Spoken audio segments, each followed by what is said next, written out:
So we're hoping not to get flooded next week, right? Floods would be bad.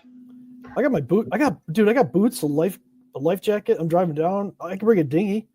I think I'm bringing my inflatable kayak and my inflatable paddleboard, and I might just let the BMW float away since it got run into last night by a kid on an e-bike and it's got like this big crater. And it may have been my girlfriend's son's buddy that ran into it, but that's another story. But hey guys, I think we're live. Nutted.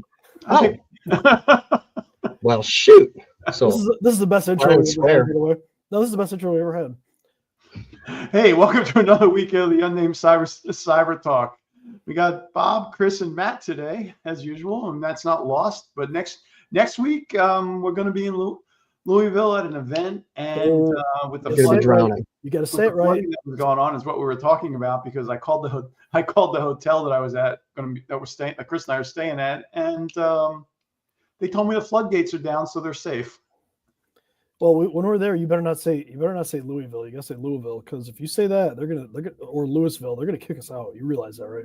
Okay. Well, they're gonna be. I mean, everybody's floating around, so maybe they'll like slowly try to paddle over and kick Bob's butt for saying it wrong. Oh, so, I saw some dude. I saw some dude wakeboarding down a street. I don't even. Maybe I really should bring the kayak. I mean, I'm driving anyway.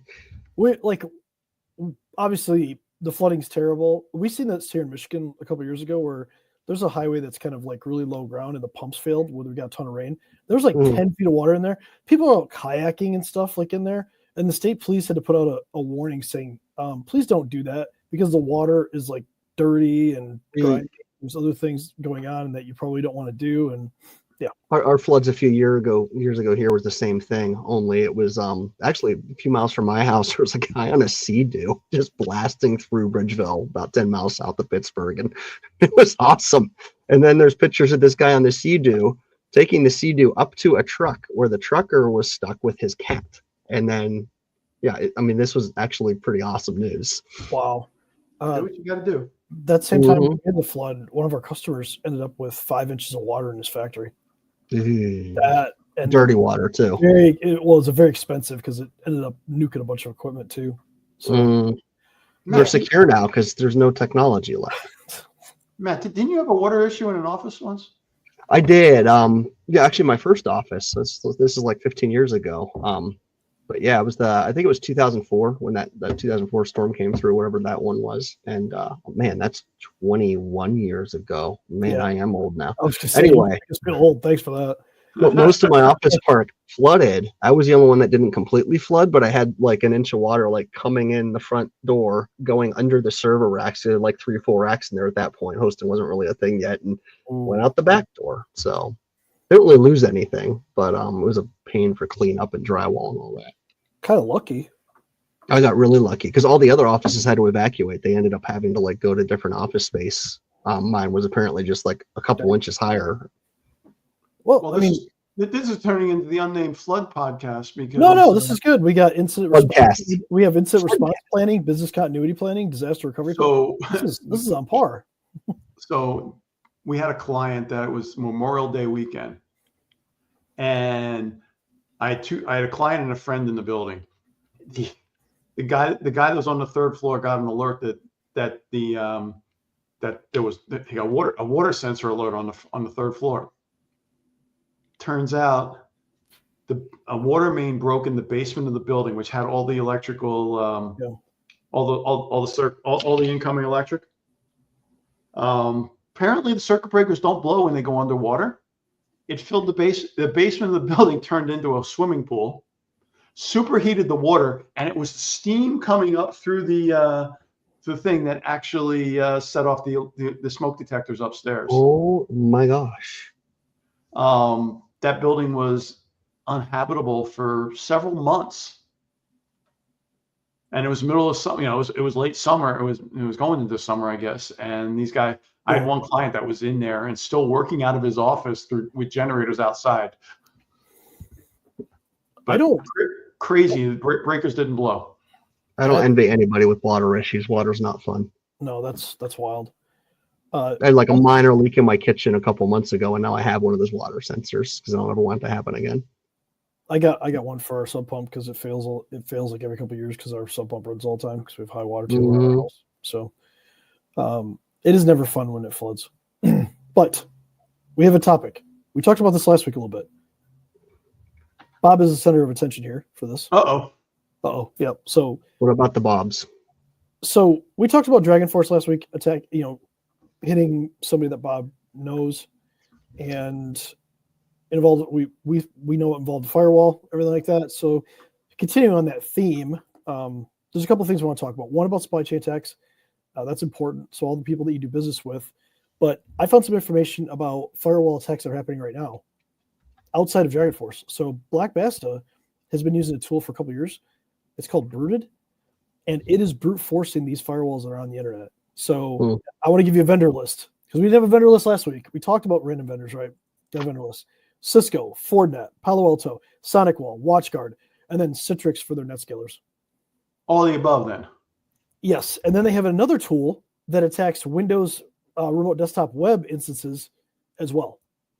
So it actually goes out, it scans to collect the data on the subdomains and the IP addresses.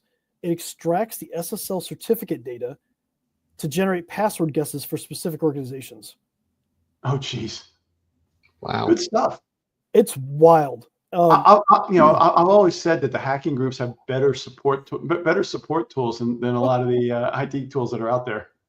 Well, it's all about automation, right? Because why am I going to manually do this if I can make a tool that can automate it and go out there and look for VPN firewalls and just attack them, right? And poor password hygiene seems to be a common thing in the world. I mean, we look at passwords all the time for people. I did a risk assessment. I'm going to be presenting next week, and 1Password has shown up in breaches 170,000 times. 1, 2, 3, 4, 5. I'm not going to say what it is. It's not good. It's very short. Good. Yeah. So that's what's out there right now. So if you have a firewall, there's VPNs, because a lot of people like VPNs. That's what's happening. And if we go back to what we talked about with supply chain attacks, what if you're not managing your firewall? What if you're relying on somebody else to manage it? Are they doing what they say they're doing? Or worse, what if you're co-managing and nobody's really managing it? And nobody really knows who's changing what? Uh-oh. So who's in charge? So when there's confusion, what happens? Nothing.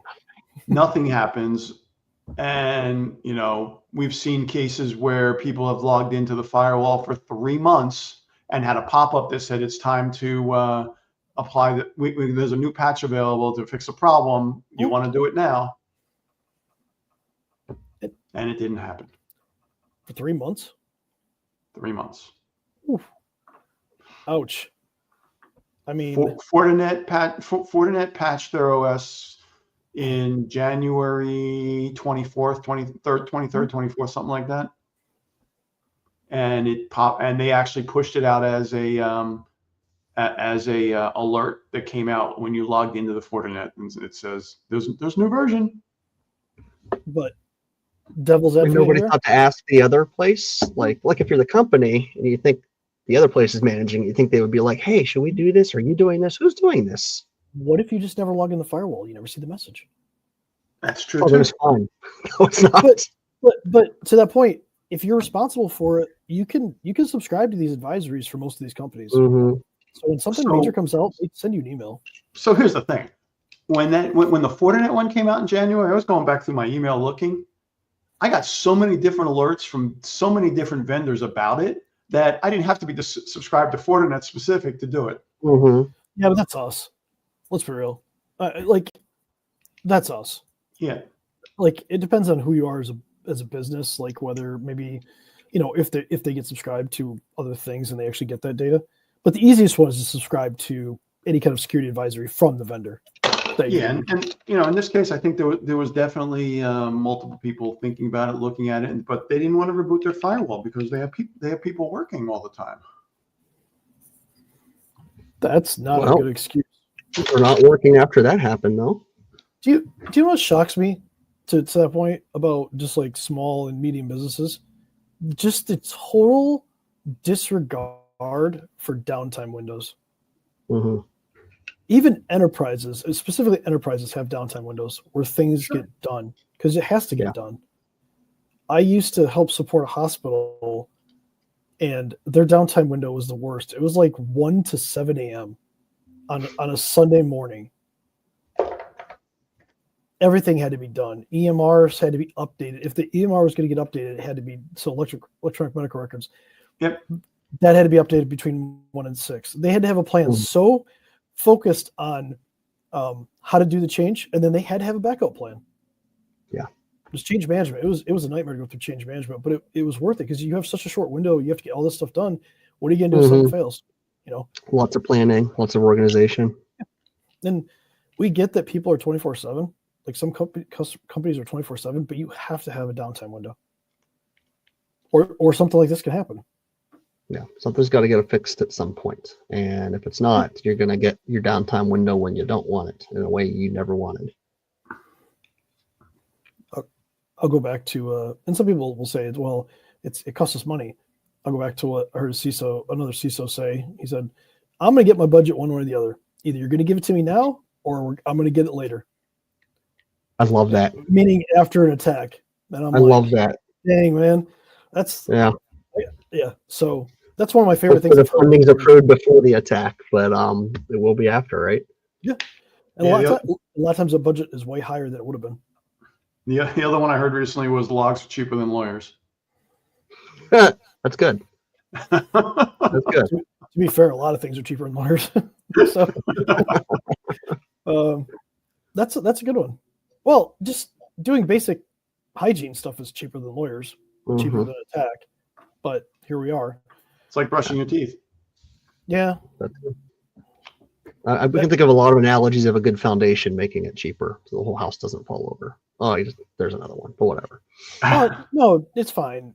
You just buy a house. You don't look at it. You don't get an inspection. That big crack in the wall, it's fine. Don't worry about it. Oh, it's okay. It's fine. It's absolutely fine. Is that water? No, it's not water. It's just our walls are crying because they want you to buy this house so bad.